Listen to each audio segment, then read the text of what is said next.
He came to Hanscom Air Force Base every year on the same date, April 15th, the anniversary of his squadron's last mission. Frank Mitchell would stand at Gate 2 and remember the men who didn't come home.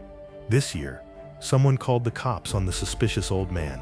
They had no idea they were about to arrest the most decorated pilot in base history. Welcome to People's Journal Stories. Before we begin, tell us in the comments, from which city in the world are you watching this video today? And if you believe stories like this need to be heard, hit that subscribe button to support the channel. Colonel Frank Mitchell pulled into the visitor parking area of Hanscom Air Force Base in Bedford, Massachusetts, at exactly 1400 hours, Pon Pertesbecam civilian time. Even at 81, some habits never died. April 15th, 1973, 50 years ago today. Frank sat in his aging Honda Civic for a few minutes, gathering himself for what he knew would be an emotional afternoon. On the passenger seat lay a manila folder containing photographs from his Air Force days. Young men in flight suits, standing beside F-4 Phantoms, all of them grinning like they owned the world. Most of those men never saw their 25th birthdays. Frank stepped out of his car slowly, his arthritic knees protesting the Massachusetts spring chill. He wore his standard civilian clothes, khaki slacks, a blue button-down shirt, and a brown leather jacket that had seen better decades. On his jacket lapel, a small silver pin, Air Force wings that most people wouldn't recognize. He walked toward Gate 2, the main security entrance to Hanscom. The base looked different now, more modern buildings, updated security systems, younger faces behind the glass of the guard booth.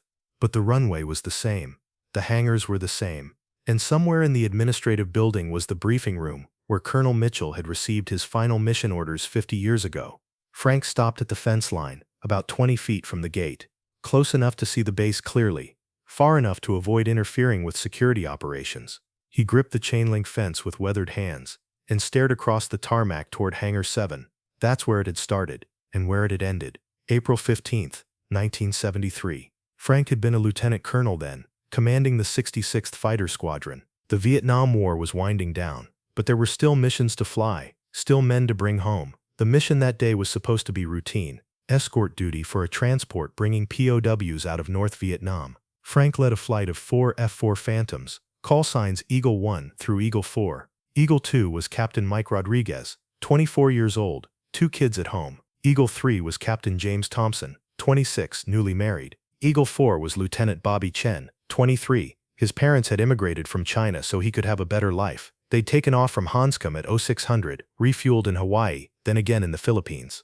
The escort mission went perfectly. They got the transport and its precious cargo of American POWs safely to Clark Air Base. It was the return flight where everything went wrong. Frank closed his eyes, still gripping the fence. Even 50 years later, he could hear the radio chatter in his head. Eagle 1, this is Eagle 3. I've got a problem. Engine fire light. Eagle 3, Eagle 1, can you maintain altitude? Negative. Eagle 1, I'm going down. They were over the South China Sea, 200 miles from the nearest friendly base. Frank had a choice. Continue the mission with the remaining aircraft, or break formation to attempt a rescue. He'd chosen rescue, and it had cost him everything. Sir, excuse me. Frank opened his eyes. A young security guard was approaching from the gate booth, maybe 25 years old, crisp uniform, serious expression. Yes? Frank replied. I'm going to need to ask you to move along. You can't loiter near the gate entrance. Frank looked at the guard. He could have been Bobby Chen's grandson. Young, earnest, doing his job. I'm not causing any trouble, son. Just remembering some friends. The guard's expression softened slightly. I understand, sir, but this is a secure military installation. Federal property. If you want to visit the base, you'll need to go through proper channels. Frank nodded. He'd been through this conversation before with different guards over the years. Usually a polite explanation was enough. I'm a veteran, Frank said quietly. Air Force. I served here. That's great, sir, and thank you for your service, but I still need you to move along. Frank looked back toward Hangar 7. He hadn't finished what he'd come to do. Just a few more minutes? The guard shook his head. I'm sorry, sir. Rules are rules. Frank understood rules. He'd spent 30 years following them, but some things mattered more than rules. I'll just stand here quietly. Won't bother anyone. The guard sighed and walked back toward the booth. Frank could see him making a phone call. This wasn't going to end well. 10 minutes later, a Bedford police patrol car pulled into the parking area.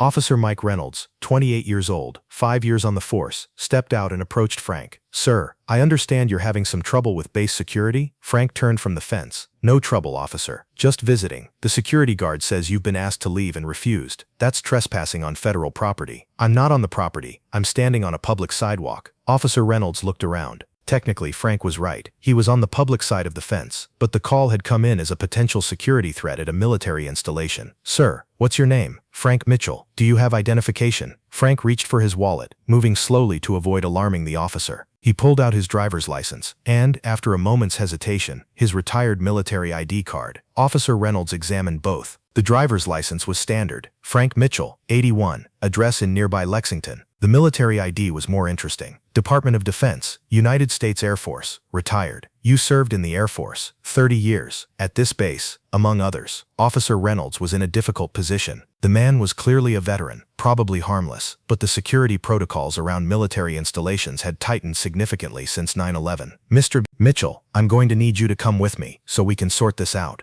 Am I under arrest? I'm detaining you for questioning." Frank didn't resist as Officer Reynolds guided him to the patrol car. At 81, he'd learned to pick his battles. This wasn't one worth fighting. At the Bedford police station, Frank sat quietly in an interview room, while Officer Reynolds ran his information through various databases. The routine check came back clean. No criminal history, no outstanding warrants. But when Reynolds ran the military ID number through the Department of Defense database, his computer screen filled with information that made him pause. Frank Mitchell wasn't just a retired Air Force officer. He was a retired colonel, Silver Star, Distinguished Flying Cross, Air Medal, with 15 oak leaf clusters, and something else that made Reynolds call his supervisor immediately. "Sergeant Martinez, you need to see this." Sergeant Carlos Martinez, a 15-year veteran of the force and former Army sergeant himself, looked at the screen and whistled softly. "Jesus Christ, Reynolds, do you know who you just arrested? A retired Air Force colonel? Not just any colonel. Frank Mitchell. Look at this service record." Martinez scrolled through the file. 15 combat missions in Vietnam, shot down twice, prisoner of war for 8 months, Medal of Honor recipient. Reynolds felt his stomach drop. Medal of Honor? For actions on April 15, 1973. It says here he risked his life to rescue 3 downed pilots over the South China Sea, saved all 3, but his own aircraft was damaged in the process, made it back to base on fumes. They both stared at the screen. Frank Mitchell wasn't just a veteran, he was a living legend. "Sarge, what do I do?" "First you apologize. Then you call Hanscom and tell them what happened. They're going to want to know why we arrested one of their heroes." 20 minutes later, the interview room door opened. Sergeant Martinez entered, followed by Officer Reynolds, who looked like he wanted to disappear into the floor. "Colonel Mitchell," Martinez said. "I'm Sergeant Martinez. I served with the 82nd Airborne. I owe you an apology." Frank looked up. "For what?" "We didn't know who you were, sir. We ran your information and, well, we should have handled this differently. You were doing your job. No apology needed." Martinez sat down across from Frank. "Colonel, can I ask why you were at the base today?" Frank was quiet for a long moment. Then April 15, 1973. "I lost 3 good men that day." "But sir, your record shows you saved 3 pilots that day. You received the Medal of Honor." "I saved 3. The weight of that statement settled over the room. Martinez, a combat veteran himself, understood. Frank Mitchell carried survivor's guilt that had lasted 50 years. "Colonel, is that why you go to the base every year?" Frank nodded. "To remember them. To make sure someone remembers." Officer Reynolds finally found his voice. "Sir, I'm sorry. If I had known." "You couldn't have known. I don't advertise it." Martinez leaned forward. "Colonel, would you like us to contact the base? I'm sure they'd want to meet you properly." Frank shook his head. "I don't need special treatment. I just want to remember my friends." "What if I told you the base commander might feel differently?" Sergeant Martinez stepped outside and called Hanscom Air Force Base. He was transferred 3 times before reaching Colonel Sarah Chen, the current base commander. "Colonel Chen, this is Sergeant Martinez with Bedford Police. We have a situation involving one of your veterans." "What kind of situation?" "We arrested Colonel Frank Mitchell for trespassing near your gate, but we just discovered he's a Medal of Honor recipient who served at your base." There was silence on the other end of the line. "Did you say Frank Mitchell?" "Yes, ma'am." "The Frank Mitchell? 66th Fighter Squadron?" "Yes, ma'am." "Do you know him?" "Sergeant, Frank Mitchell is a legend at this base. There's a building named after him. His portrait hangs in the squadron ready room." "Where is he now?" "In our station, ma'am." Don't let him leave. I'm coming personally." The line went dead. 30 minutes later, a black SUV with Air Force plates pulled up to the Bedford police station. Colonel Sarah Chen stepped out, followed by Chief Master Sergeant Williams and Captain Rodriguez from base security. Inside the station, Sergeant Martinez met them at the door. "Colonel Chen? Colonel Mitchell is in interview room 2. How is he?" "Dignified. Apologetic. He keeps saying he doesn't want special treatment." Colonel Chen paused outside the interview room door. "Sergeant, Frank Mitchell doesn't just deserve special treatment. He deserves a parade." She knocked once and entered. Frank looked up as the uniformed Air Force officers entered. He started to stand, but Colonel Chen gestured for him to remain seated. "Colonel Mitchell, I'm Colonel Sarah Chen, base commander at Hanscom." "Ma'am, sir, I need to apologize on behalf of the United States Air Force. What happened today was inexcusable." Frank shook his head. "No apology necessary. Your people were doing their job. With respect, sir, their job includes recognizing when a hero wants to honor his fallen comrades." The word hero made Frank uncomfortable. It always had. "Colonel Chen, I'm not a hero. The heroes are the ones who didn't come home." Colonel Chen sat down across from Frank. "Sir, with permission, I'd like to tell you something about your heroes." "Colonel Mitchell," Colonel Chen began, "do you know what happened to the men you saved on April 15, 1973? Frank shook his head. After the mission, after the debriefings, and the medal ceremony he tried to avoid, he'd lost touch with the rescued pilots. Captain Rodriguez, Eagle 2, became a general. He served as Vice Chief of Staff of the Air Force. Captain Thompson, Eagle 3, became a test pilot and later an astronaut. Lieutenant Chen, Eagle 4, was my father." Frank's eyes widened. "Your father?" "Yes, sir. He named me Sarah after the nurse who treated you when you were shot down the first time. He told me about you my entire life, about the colonel who risked everything to bring his men home." Frank felt tears forming. "How is he?" "He passed away last year, sir. But he lived to see his granddaughter graduate from the Air Force Academy. He lived to walk me down the aisle when I got married. He lived to see me take command of this base. All because of you." The room was silent, except for the sound of Frank trying to control his emotions. "Sir," Colonel Chen continued, "my father came to this base every April 15th for 40 years. He would stand at the memorial wall and thank God for Frank Mitchell. When he got too sick to come himself, I started coming for him." Frank looked up. "There's a memorial wall?" "Yes, sir. With the names of everyone from Hanscom who didn't come home, including the 3 men you lost that day trying to save mine."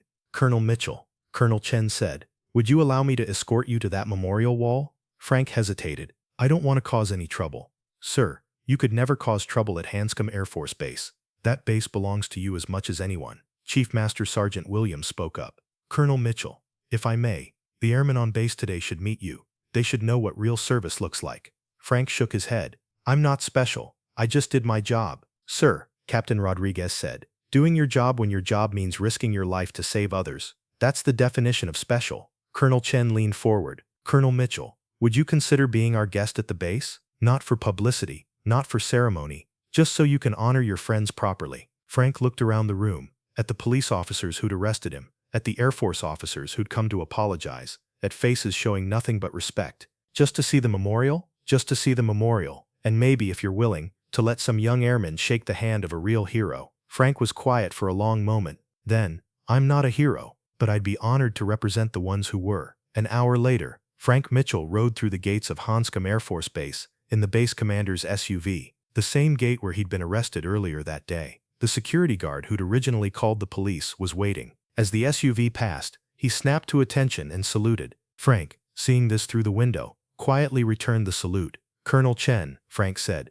"that young man was just doing his job. I don't want him to feel bad." "Already taken care of, sir. I explained the situation. He asked if he could personally apologize to you later." They drove past buildings Frank recognized, and others that were new. The base had grown, modernized, but the essential feeling was the same. This was still a place where Americans trained to defend freedom. They stopped at a building Frank didn't recognize. Modern, glass and steel, with a sign reading Mitchell Hall. Frank stared at the sign. "That's named after you, sir. Dedicated in 1995. It houses our survival training school. Every airman who learns to survive behind enemy lines does it in a building bearing your name." Frank had never known. For 30 years, young airman had been learning courage in a building named after him, and he'd never known. Would you like to see inside? Frank nodded, not trusting his voice. Inside Mitchell Hall, Colonel Chen led Frank to a memorial wall covering one entire side of the building. Black granite, engraved with names in gold lettering. At the top, in larger letters, HANSCOM Air Force Base Memorial, those who gave all. Frank scanned the names until he found them. Captain Michael Rodriguez, Captain James Thompson, Lieutenant Robert Chen, his friends, the men who hadn't come home. Below their names, a small plaque, lost during rescue operations, April 15,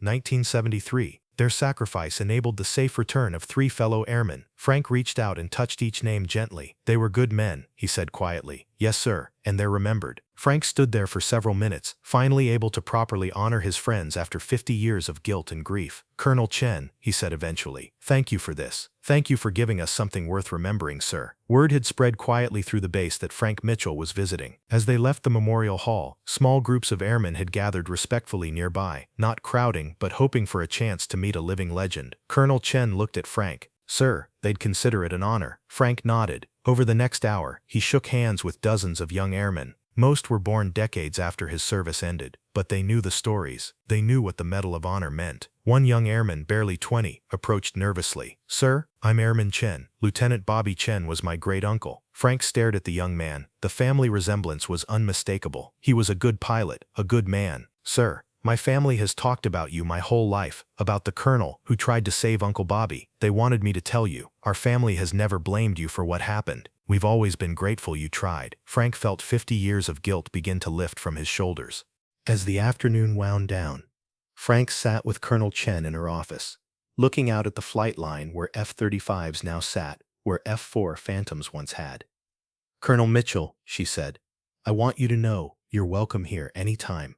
No appointments, no escorts. This is your base. Thank you. But I think I won't need to come every year anymore. Sir? For 50 years, I thought I was coming here to remember dead friends. Today I learned I was coming to remember heroes. There's a difference. Colonel Chen smiled. What will you do with your April 15th now? Frank thought for a moment. Maybe visit some schools. Talk to young people about service, about sacrifice, about the difference between surviving and living. I think that's exactly what Captain Rodriguez, Captain Thompson, and Lieutenant Chen would want. Frank nodded. Maybe it's time to stop carrying guilt and start carrying their memory forward. As Frank prepared to leave, Officer Reynolds appeared in Colonel Chen's office, looking nervous.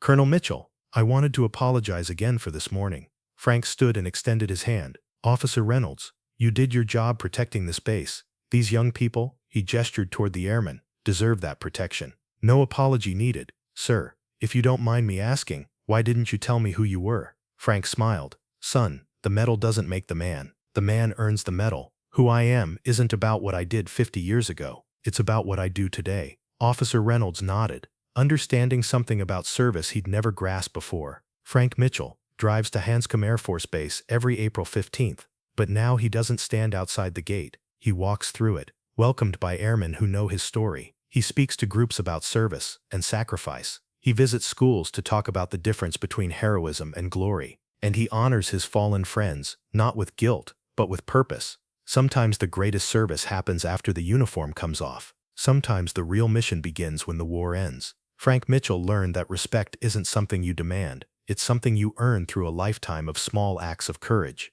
And sometimes, when you think you're just an old man standing at a fence, you discover you're exactly where you're supposed to be. The security guard who called the police that day, he transferred to the Air Force 6 months later. He wanted to serve at a place where heroes like Frank Mitchell had walked, because sometimes being arrested is just the beginning of coming home. Thank you for watching People's Journal Stories. If you know a veteran whose service deserves recognition, share their story in the comments. And if you believe stories like this need to be heard, don't forget to subscribe. We share stories that remind us to honor those who served every week.